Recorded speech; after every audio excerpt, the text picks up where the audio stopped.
इनको देश के विकास से कोई मतलब नहीं है। इनको देश को धर्म के नाम पे बांटना है, इनको देश को जातियों के नाम पे बांटना है, इनको देश को क्षेत्रवाद के नाम पे बांटना है। इसीलिए ये निरंतर झूठ की राजनीति करते हैं और झूठ की राजनीति के कारण ये विपक्ष में बैठे हैं। आप देखिए कितने बेशरम लोग हैं। अनुराग भदौरिया कैसे हंस रहे हैं, जैसे कि उत्तर प्रदेश के अंदर सीटें ज्यादा लाके इन्होंने सरकार में शपथ ले ली हो। अरे भाई साहब, आपने थोड़ी ना शपथ ली है, शपथ तो मोदी जी ने ली ना तीसरी बार। आपको तो जनता ने विपक्ष में ही रखा है। आप विपक्ष में थे, विपक्ष में हो और विपक्ष में ही रहोगे। जनता का दिल जीता है। बैलगाड़ी हाँक रहे हो ना, आजकल बैलगाड़ी हाँक रहे हो, बैलगाड़ी ही हाँकने लायक जनता ने आपको छोड़ा है और बैलगाड़ी के आगे और कर भी नहीं पाओगे। तो समाजवादी पार्टी कर रही है, कैमरा लेके जाते हो खेत जो हमारे अधिकार और वहां पे समाजवादी कर रही है।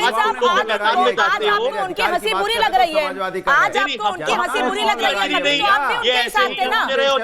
आज आपको उनकी हंसी अच्छी नहीं लग रही है, कभी उनके साथ तो आप भी ऐसे मुस्कुरा रहे थे, आप भी उनके साथ ही ऐसे हंस रहे थे। तो हम तो समझ गए ना, हम तो समझ गए धोखेबाज लोग हैं ये जनता को धोखा देते हैं, ये नेताओं को धोखा देते हैं, ये अपने सहयोगी दल को धोखा देते हैं, ये खुद को ही धोखा देते हैं। तो हम तो समझ गए धोखेबाज पार्टी है, तो इनके साथ अरे पश्चिम में जनता को धोखा देने गए थे, जनता ने साफ कर दिया पश्चिम में। नहीं समझ आ रहा है अनुराग जी, नहीं समझ आ रहा है मुझे, कौन क्या बोल रहा है नहीं समझ पा रही हूं। खड़े हो गए हैं किसानों का, जिन्होंने अपमान किया था, जिन्होंने किसानों के रास्ते में कील कांटे बिछाए थे, जिन्होंने काला कानून किसानों के पास किया था।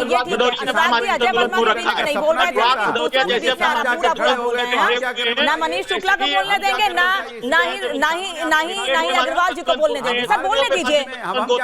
सदस्य मानसिक संतुलन होते हैं तो जनता ने नहीं करेक्ट। आजकल बैलगाड़ी हाँकते हैं और बैलगाड़ी हाँकने का वीडियो भी इनका वायरल हो चुका है मार्केट में। अनुराग भदौरिया जो बैलगाड़ी हाँक रहे हैं, अब इनके पास और कोई काम नहीं रह गया। जनता ने इनको नेतागिरी करने की कोई चलिए, वो तो पर्सनल मैटर है, वो तो पर्सनल मैटर है, वो उनका वीडियो है, वो जाने, उस पर हम बात नहीं करेंगे।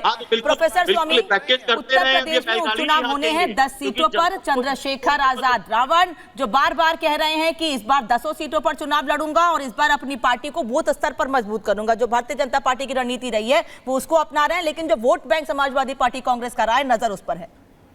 देखिए, मैं गैर राजनीतिक व्यक्ति हूं और मैं निष्पक्ष एनालिस्ट हूं।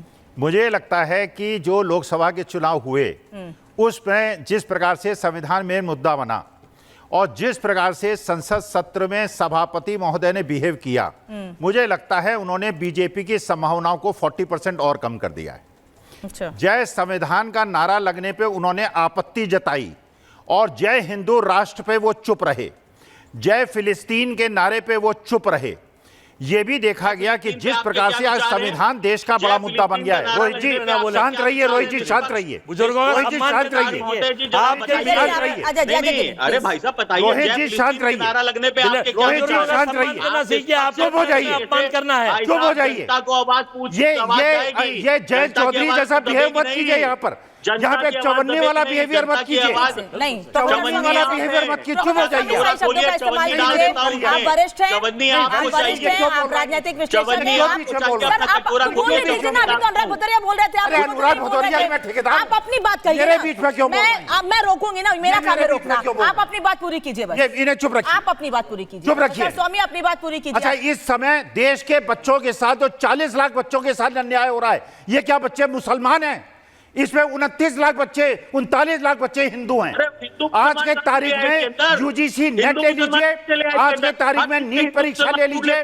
आज मेरे बच्चे साथ में, हिंदू बच्चे साथ में, हिंदू मुसलमान का नारा कहां से ले आए? शर्म नहीं आती है? आज की तारीख में आप लोगों ने पिछड़ों के साथ अन्याय किया है, आपने पीडीए के साथ अन्याय किया है, आप मनुवाद स्थापित करना चाहते हैं, आप संविधान को क्या करना चाहते हैं? हम लोग जय संविधान कहेंगे और संविधान को हराने वालों के लिए ब्राह्मण होने के बावजूद मनुवाद नहीं आने दूंगा। स्वामी आपने पीडीए की बात की, ओम बिरला ने आपने पीडीए की बात की, मैं वही दिखाने जा रही हूँ अभी थोड़ी देर के बाद। आप पीडीए की बात कर रहे हैं, पीडीए के लिए पीडीए से निकली हुई एक नेता चैलेंज है, उसी पीडीए के लिए, पीडीए से निकली हुई, पीडीए से अलग हुई एक नेता पल्लवी पटेल बड़ी चुनौती है। सर ऐसे नहीं हो पाएगी डिबेट। मनीष शुक्ला रुके, प्रोफेसर स्वामी रुक जाइए, मैं बार बार कह रही हूँ चवन्नियों की बात नहीं करता, आप सही शब्दों का इस्तेमाल कीजिए, प्रोफेसर स्वामी किसी के लिए भी करिए, लेकिन सही शब्दों का इस्तेमाल कीजिए। आप मुझे ये बताइए, आप पीडीए की बात कर रहे हैं, पीडीए से निकली हुई एक नेता जो पीडीए उन्होंने बनाया, जो ओवैसी के साथ, सर सवाल सुनेंगे, पीडीए से निकली हुई नेता पल्लवी पटेल, जो कि इस वक्त ओवैसी के साथ हैं। मैं जरा ग्राफिक्स दिखा देती हूं, उसके बाद आपने पीडीए का जिक्र किया है तो मैं जरा उस पर भी बात कर लेती हूं, क्योंकि उत्तर प्रदेश में इस बार चुनौतियां एक नहीं है। सभी पार्टियां अपनी मजबूती और लोकसभा चुनाव के बाद गठबंधन को अपने और मजबूत करने की कोशिश कर रही हैं।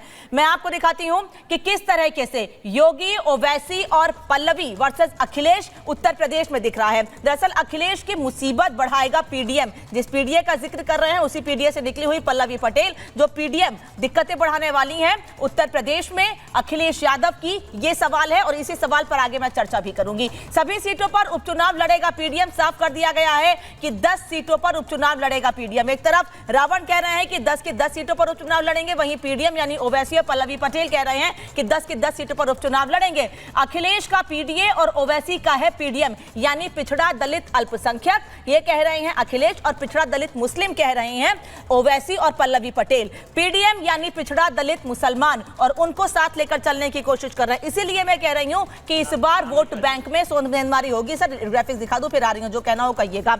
ये ओवैसी के लिए, ओवैसी जो है अखिलेश यादव के लिए चुनौती लेकर आ रहे हैं क्या? क्योंकि एक तरफ रावण और अब ओवैसी और पल्लवी पटेल एक साथ 10 सीटों पर उपचुनाव लड़ने के लिए तस्वीर साफ कर चुके हैं। लोकसभा चुनाव में साथ आए थे दोनों, हालांकि बहुत ज्यादा कमाल उत्तर प्रदेश में नहीं दिखा पाए थे और समाजवादी पार्टी को काफी हद तक, कांग्रेस पार्टी को काफी हद तक फायदा हुआ है, लेकिन सबसे ज्यादा फायदा समाजवादी पार्टी को हुआ है। और उसी कॉन्फिडेंस के बल पर लगातार समाजवादी पार्टी कह रही है कि उत्तर प्रदेश में जिन 10 सीटों पर उपचुनाव होने हैं उनमें से 5 से 7 सीटों पर हम मजबूत हैं। वहीं अपना दल के और एआईएमआईएम अब एक साथ चुनाव लड़ेंगे। मैं लगातार आपको बता रही हूं, जिन्होंने पीडीएम एक नया गठबंधन बनाया है। साथ ही मिर्जापुर, फूलपुर, कौशांबी में जनाधार है, क्योंकि कौशांबी में पल्लवी पटेल मजबूत कही जाती हैं। कौशांबी से ही पल्लवी पटेल ने जीत हासिल की थी 2022 के विधानसभा चुनाव में, और उन्होंने सिराथू से केशव प्रसाद मौर्य को हराया था। इसीलिए यह कहा जा रहा है कि पल्लवी पटेल मजबूत हैं इस बार, और इसीलिए उन जगहों पर उपचुनाव होने हैं। ओवैसी के साथ मिलकर वो नुकसान पहुंचाएंगी, वो अखिलेश को भी नुकसान पहुंचा सकती हैं। साथ ही यह भी कहा जा रहा है कि वो योगी आदित्यनाथ की पार्टी यानी भारतीय जनता पार्टी को भी नुकसान पहुंचाएंगी। मुस्लिम पिछड़े दलित वोटों में इस बार बंटवारा होता दिख रहा है, क्योंकि ये सभी लोग नजर लगाकर बैठे हैं, क्योंकि बिहार और उत्तर प्रदेश की राजनीति हमेशा से कही जाती रही है कि जाति के आधार पर आगे बढ़ती है, और इसी जातिगत राजनीति का फायदा उठाने की कोशिश उत्तर प्रदेश में सभी पार्टियां करती हैं। अजय जी, अब अपनी बात कीजिए जो आप कह रहे थे। देखिए, मैं आपको ये बताऊं कि देश की जनता और देश का वोटर समझदार है। वो कलई चढ़ा हुआ नकली चांदी को समझ गया है। वो बीजेपी की बी टीम जो है, जो पूरे देश में सपोर्ट होता है, अगर अपोजिशन का कोई और पार्टी का कोई आदमी कोई भी बात कह देगा, ये तो समझदारी है ही भाई। आप थोड़ा ये जिन्होंने देश का मैं ऐसी डिबेट नहीं करता। अगर आप बीच में बोलेंगे तो आप भी बोल लीजिए। आप मनीष जी, आप बोल लीजिए। चुनाव में बाहर कर दिया है, आप बोल लीजिए।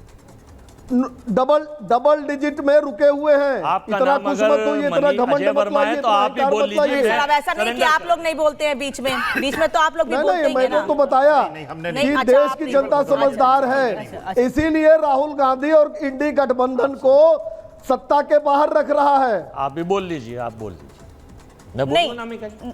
आप बोलेंगे या मैं अनुराग जी के पास जाऊं? बोलूं ना? बोलिए। तो मैं ये बताना चाहता हूं मेरे भाई मनीष जी, आप तो ज्ञानी है, मैं सुन रहा था, आप थोड़ी देर बाद बोल लेना।